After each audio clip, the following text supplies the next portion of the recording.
Hi everyone. Today I'm going to have a new guest.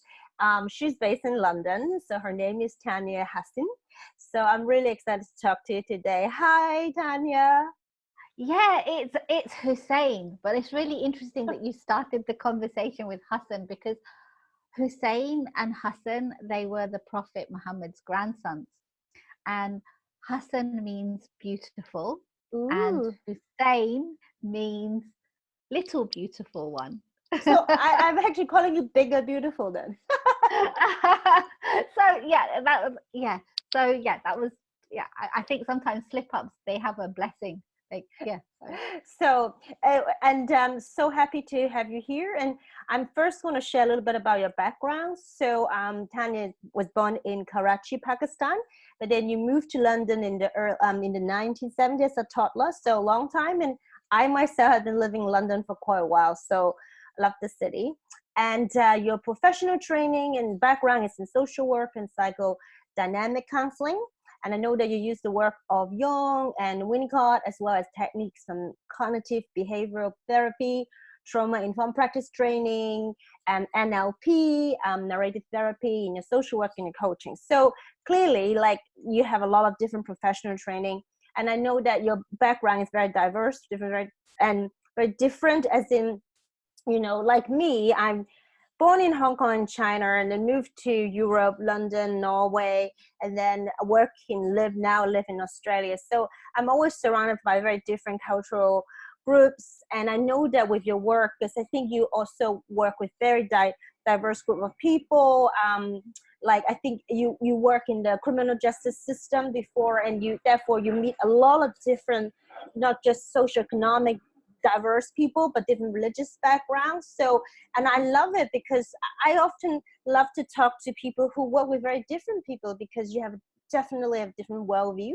So I'm really excited to hear you from your perspective based on your training, and talk about things that I have in store for you tonight. And I also know you're a writer, transformational coach, healer, and spiritual teacher, bringing all your background experience into your work. So I'm really excited to talk to you today. So welcome to my show. Thank you so much, C. I mean, thank you for having me, first of all. And we connected because we're both B schoolers, Marie Forleo's B School, which is such a generous community. So yeah, I mean, I'm just so pleased to be here. Yeah, so cool. And I think I love the concept of women helping other women in a business that we're in, where it's really again about helping other women to better their life. And I think I'm most curious when I came across your work, a few things. First of all, it's that you meet and you work with a lot of different group of people, as I mentioned before. So especially with women.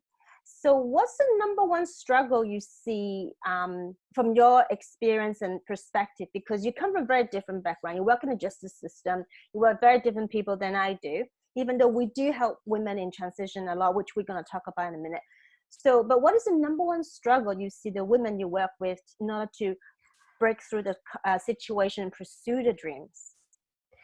I mean, at the moment, a lot of my coaching clients are women.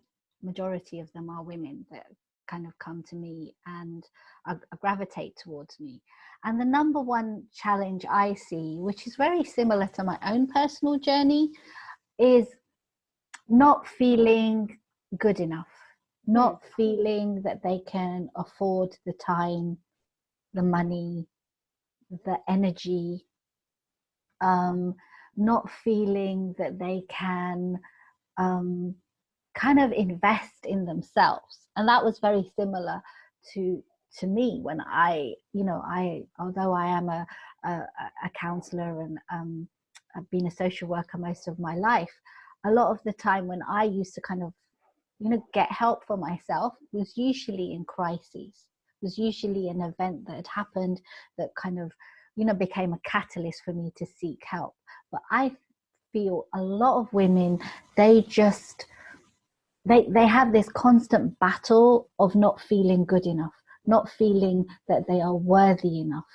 And that is kind of like a whole, so much like like that they've absorbed it, no matter what culture you're from. I used to think it's because I'm from a Pakistani, culture, and this is a Pakistani thing, or like an Asian thing. And now I understand, no, I mean, whenever I speak to women, whatever culture they're from, whether they're white English or Afro-Caribbean or African or European or Chinese, it's the same. It's this not giving themselves, first of all, permission to invest in themselves, to help themselves.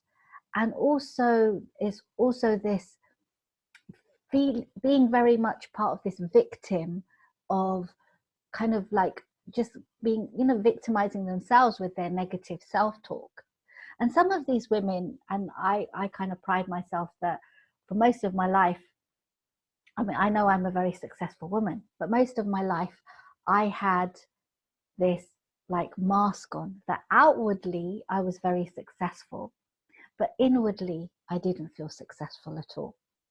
And whenever I meet a lot of successful women, and some of these are, entrepreneurs, some of these are millionaires, it's like there's that incongruence of lack of congruence, of like, and sometimes you can just tell with the energy, because no matter what they're saying, they are not actually beaming it from inside. And it's I've invested thousands of dollars, pounds in my personal development, and that is because when I started my business, that was like the catalyst. It was at the same time I started my business, it was the same time that I hired a coach, that has led me to understand the absolute transformation that results in. And it's not just a transformation in myself, it's a transformation in my immediate family, it's a transformation in my relationships. It means that they become a lot more deeper.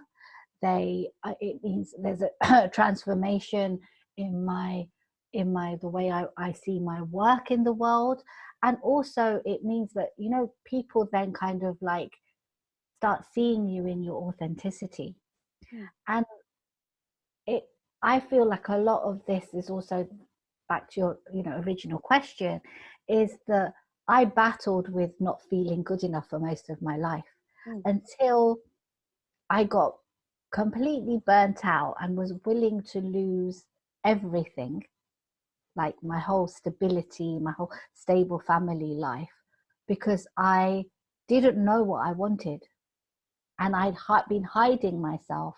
And I mean, being a social worker, you can very easily get burnt out, but I actually thought that was just social workers. And then I realized, no, this is quite a human common theme, a trait, that what burns you out also fires you up. It's very paradoxical. What burns you out also fires you up.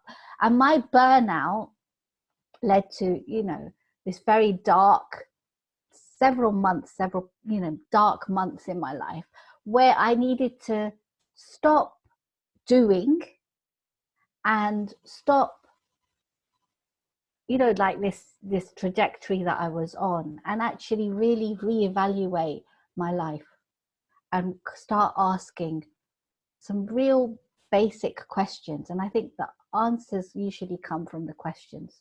Questions are more important than the answers. See, like, I think, as you said, whether you earn $1 million or like you have so many training, qualification, work experience, it's an inside job. When you say, I'm not good enough, that's a limiting belief, that kind of fear that many women have. It doesn't matter that, you were, as I said, you have all these positive things going. Sometimes we don't feel we deserve it, or we don't believe it. And I would say that I agree with you. This is an internal fear that a lot of people experience. And, people should know they are not alone, because even though people like yourself who go through so much training, personal development, there are days that you will slip into that. But I think the difference is that you notice it and you have resilience, and you you solve the problem or you get yourself up, back up there. But it happens. Say you're working on a project, when you started your business, there will be obviously there will be setbacks and things happen, and then there will be bad days, and then you say, oh, I'm just not good enough for this, isn't it? And then sometimes it's so not true, but in our mind, that day is how we see ourselves. So number one, I want to share with people that who maybe say, oh yeah, easy for you to believe in yourself because you guys have all this training and rah, rah, rah, and success and whatever. But no matter where you are, like you say, millionaires, successful business women out there, they also have bad days. So I think that's actually part of being women. And what you said, the fear can also fire you up, because if you see where that comes from, and if you can face it, you can turn it into an opportunity and fire that up. So, but that leads to my second question, because I think, okay, some people would say, easy for you to say, I have this and this and this and this and this happened to me in my past. I'm traumatized, I'm abused, and I have all these wounds. And it is true, this wound does affect us in a tremendous way. And I know you work with a lot of people, and you work with people who are recovering from trauma. So how do you, so in that particular situation, how do you help them to get past it? Because it is true that trauma helped her, like, affected in so many ways.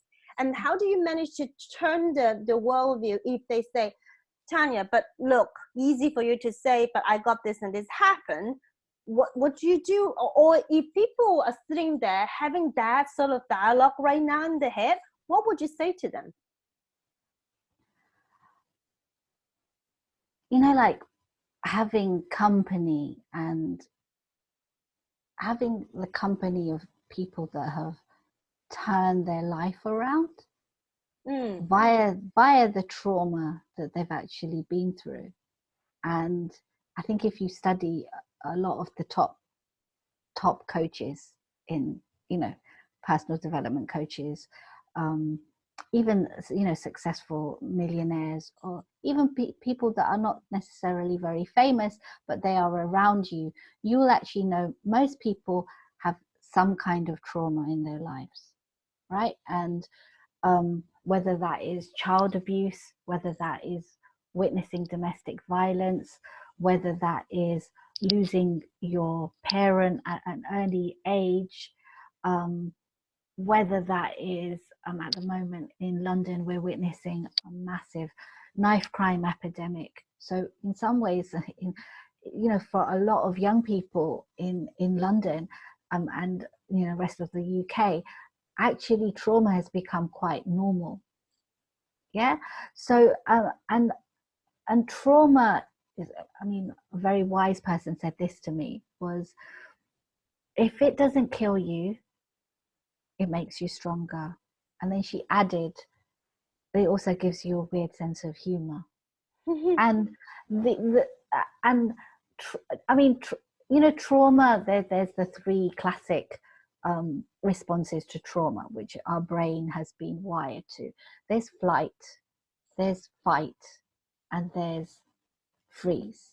Now, a lot of the time, I see a lot of people within my social work profession, and, you know, as a coach now and as a consultant, and even people in business, that, you know, because the trauma, you know, affects you unconsciously. You're not really conscious. Sometimes you're conscious of the you know, that self-talk, but sometimes, you know, it affects you in so many different ways, mind, body, spirit. So it's really, really important that, you know, when we kind of connect to that fight and become that warrior, you know, that is it's not just a survival response. It can be where you actually start thriving.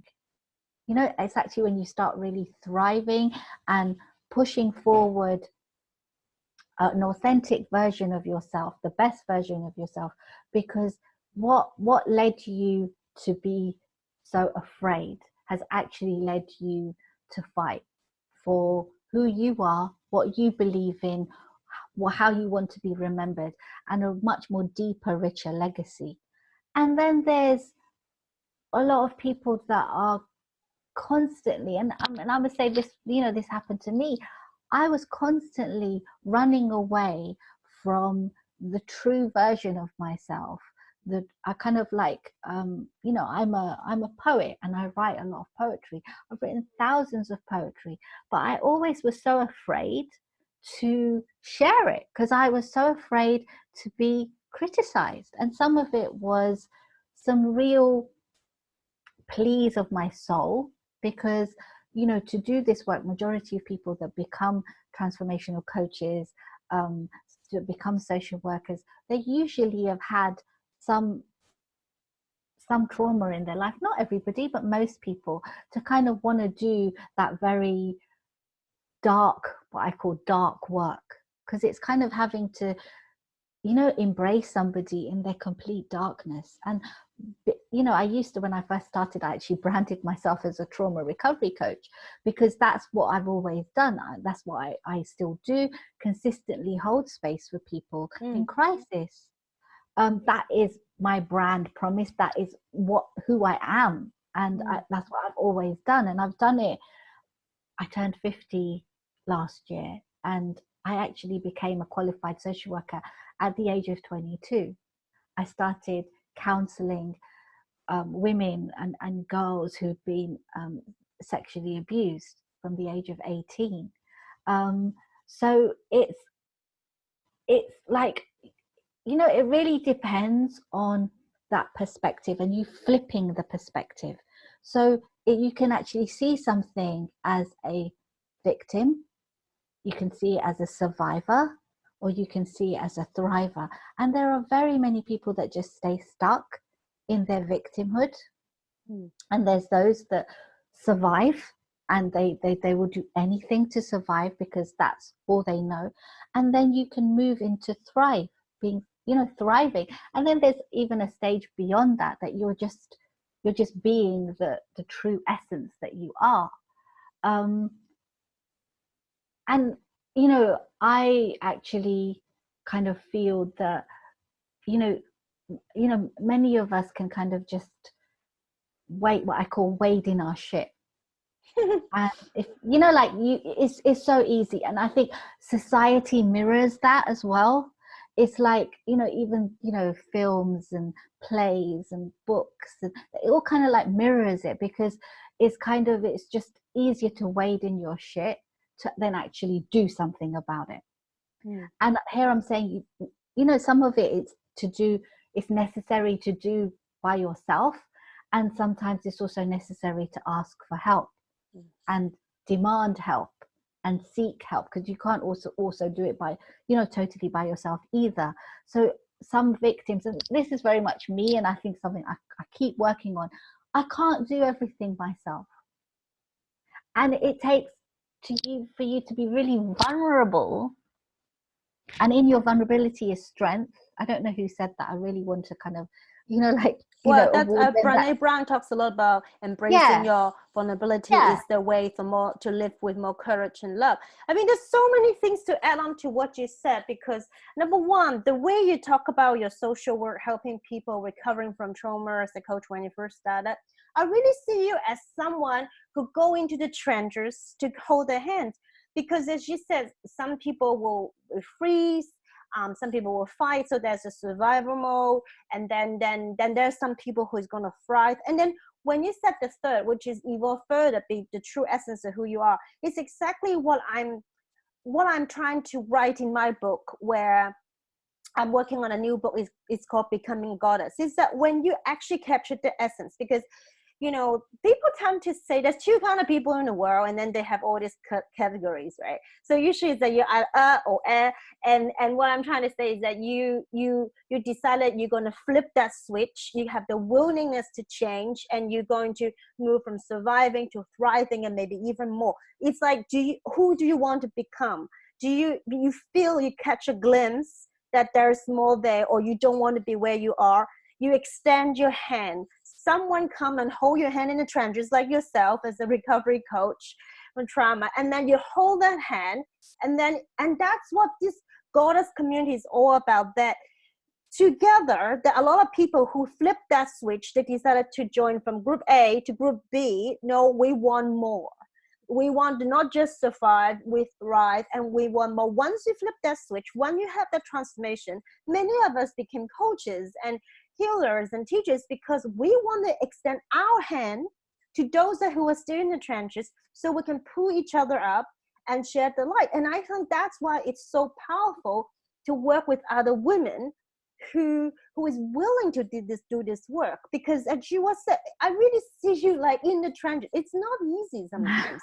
Yeah. And that's why, like you mentioned before, you know, we all want to be the goddess embodiment, which I consider as true women. We embrace our vulnerability, our courage, our tears, and our legacy.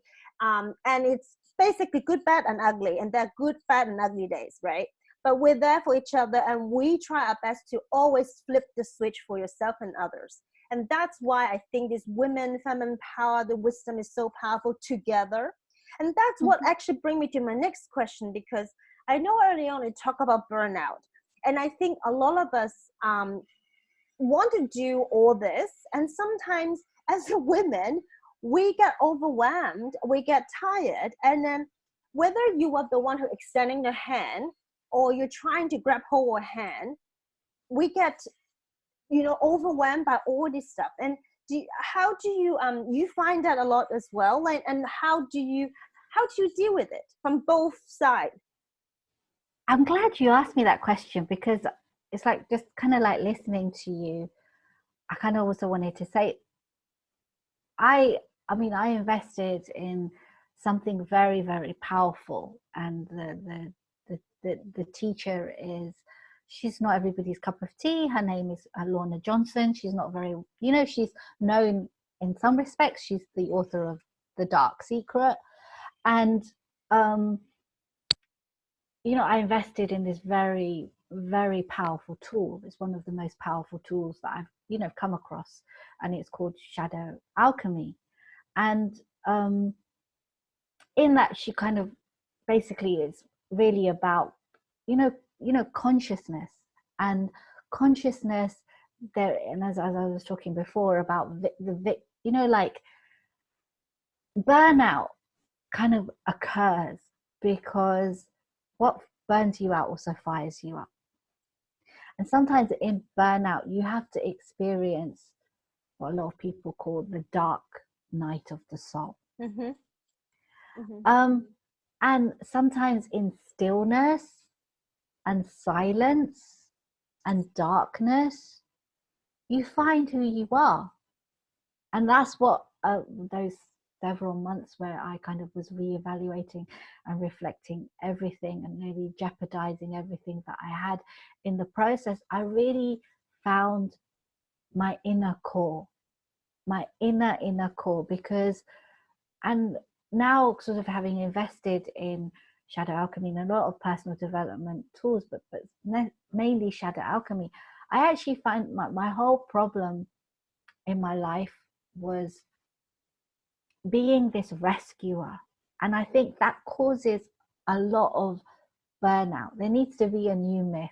There needs to be the, you know, not this myth of the superhero that comes and rescues and pulls somebody out of the trenches. First of all, you want to come out of the trenches yourself. Mm-hmm. You want to kind of come out of that shit yourself. You want to name, I'm going to kind of like say, you want to name the shit. You need to name the shit. Because if you're not naming the shit, you're never going to know what it is. So you got to name the shit. And then I have like my own process of, you know, naming, accepting, claiming. So you've got to kind of name it first of all. And I kind of, it was so, you know, it really revealed a lot that most of my life, my issue was, we kind of like, to heal ourselves, because you asked that question before, to heal ourselves on our own inner wounds, we go and try to heal other people. And it's not then surprising that we become burnt out, because we've never even allowed ourselves to heal ourselves. So it's like, you know, they say Kaplan, talks about it, this victim, rescuer, persecutor, drama triangle. We're so caught up in the triangle that we can't escape it. It's this drama, and like, you know, we change the role. Sometimes we're the victim, sometimes we're the rescuer, sometimes we're the persecutor. And majority of like that superhero myth kind of like reflects that. Society reflects that. So we're kind of constantly like, not very many people name the shit. And that's what I do with my clients. Like, I mean, dropping these truth bombs, you know, that's it. I'm naming it for you. And it's horrible to kind of like somebody do that to you, but it's also, that's kind of what they're paying me for, to name that shit. That's because when the surrender happens. You can't. Yes, exactly. You cannot hold and be sugarcoating and wishy-washy if you want to go to deep truth. Because I really want to talk about what you mentioned about darkness, because I think when people think about darkness, they have all kind of imagination and connotation. But sometimes I look at it as in, you know, when you go swimming or diving, the ocean is deep and it's dark. Dark doesn't mean bad stuff necessarily. Dark means unknown. And early on, I actually wanted to touch on early on when you talk about how a lot of us could be rescuer, healer. We may have trauma ourselves before we have wounded healer and so forth. And it's really feeding with the archetype Persephone. I guess you know Persephone, the Greek myths, because you do Jung's work. It's that she had a trauma crisis, but she overcome it. And so she went from a maiden, transform into a powerful goddess eventually, when she have owned her truth, named the shit, surrendered herself, and reborn in a way to become a powerful goddess later on. But you got to own it. And there are days like what you said, that you will shift from the wounded to the rescuer, to go back to prosecutor, and then the wounded. Like sometimes you slip into that. But the thing is, to become a more powerful woman, you got to own it.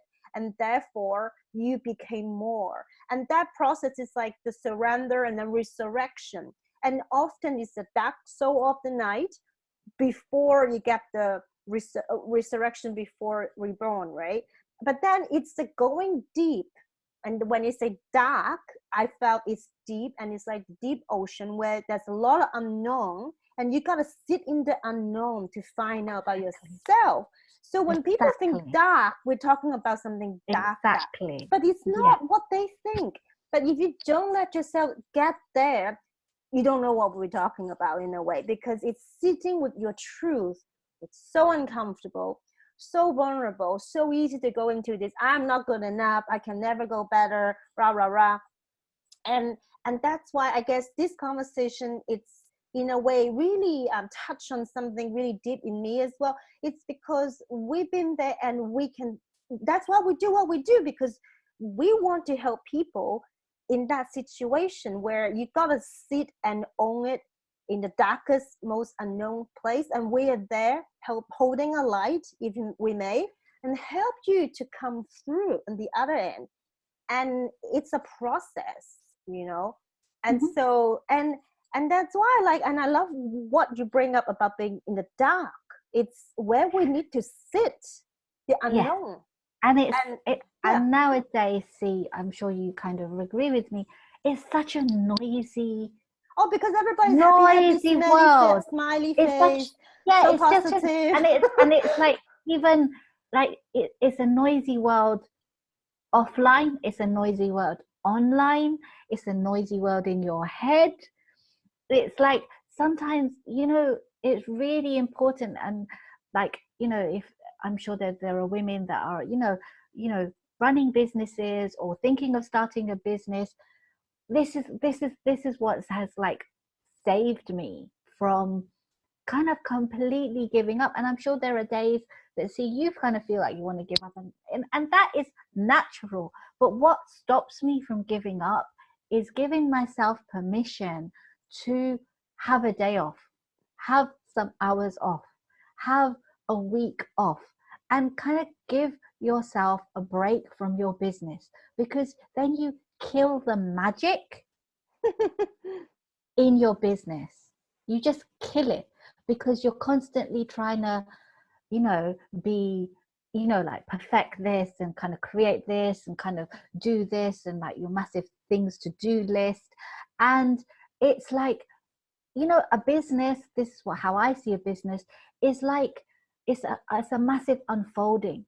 It's a massive unfolding. You can see it as a beast, and that's kind of that's okay.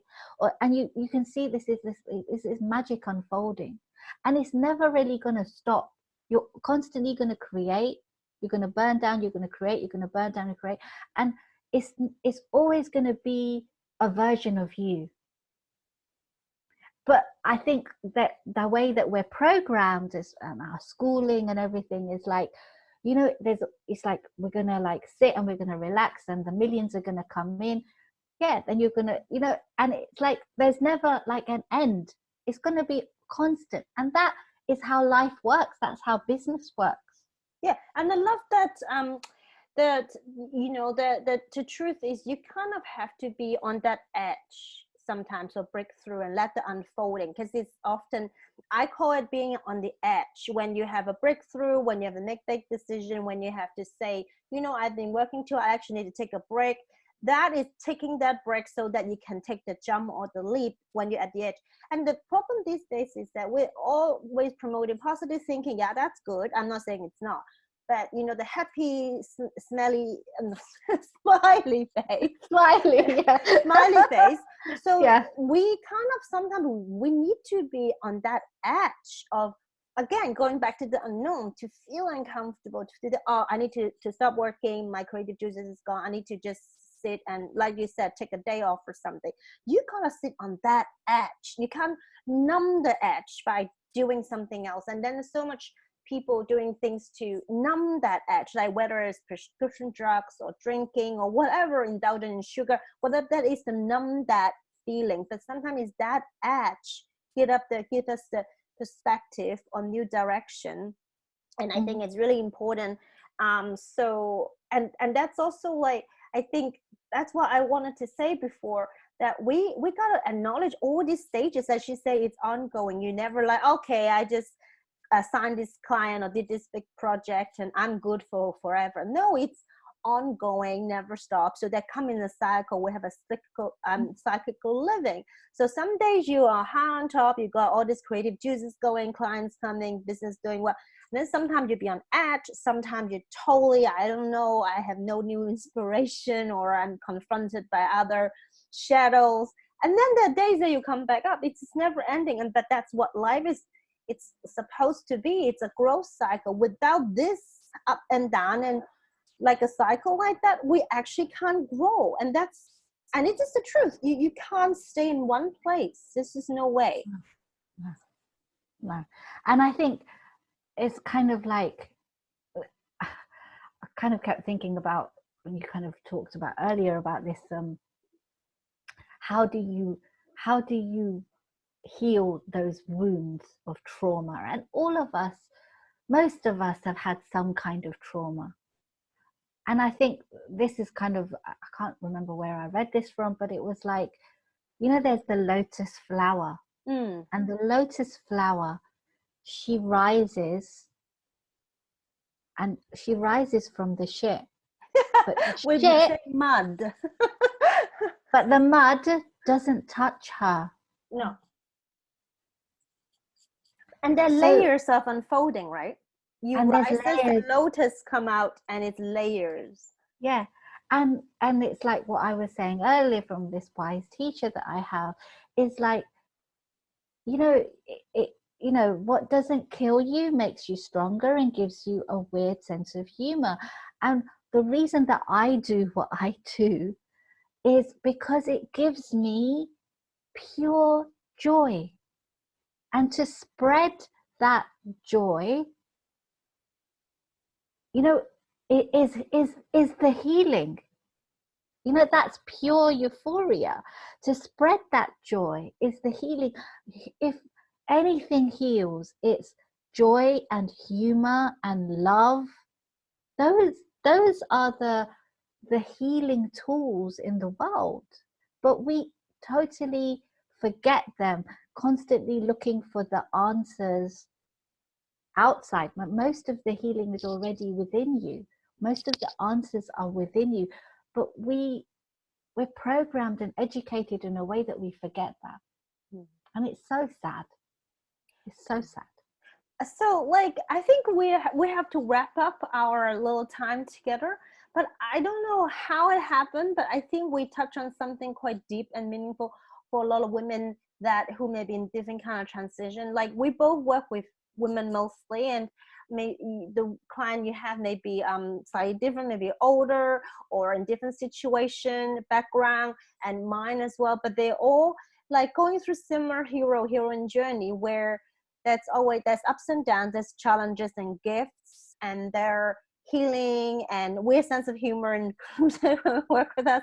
But I think we touch on something quite deep and different than I expected, and we started a conversation. And I just think that this is deeply healing for me to share with others, because it's not a rosy path. And you know, whether it's creating a new business, it's not just cheering, but to be a real woman, you have to embrace your past, your wounds, the tears and the laughter, the sisterhood, the work you can contribute, the vulnerability, the courage, everything mixed together. That's what the embodiment of a real woman or a goddess that I like to picture it's about. It's never ending. It's never one-dimensional, straightforward, but it's through these kind of conversation, you're connecting to one another, that brings it together. So now, if people want to have further conversation with you or get coaching, how do they best find you online?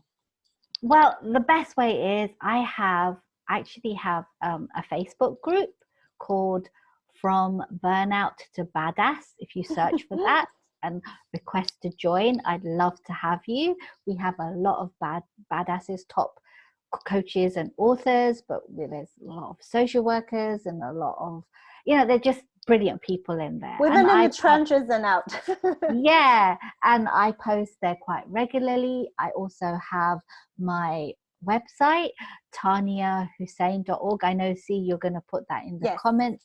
At the moment, I've advertised my services. I've got a selection of services from healing to business consultations for new coaches. I mean, to, you know, if you want to invest in longer term coaching with me, it's all there. And in the next few days, I'm actually offering free clarity calls for those who want to invest longer than me, you know, longer and go deeper, like I'm going deeper today. That's where you'll find me.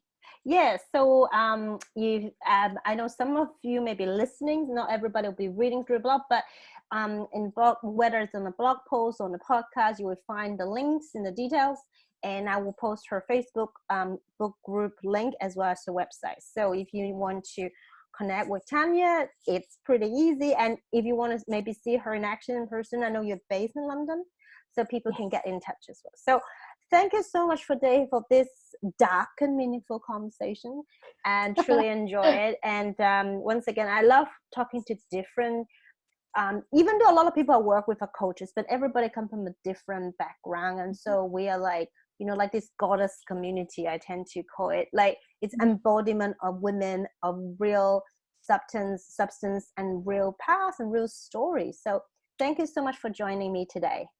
Thank you. Thank you.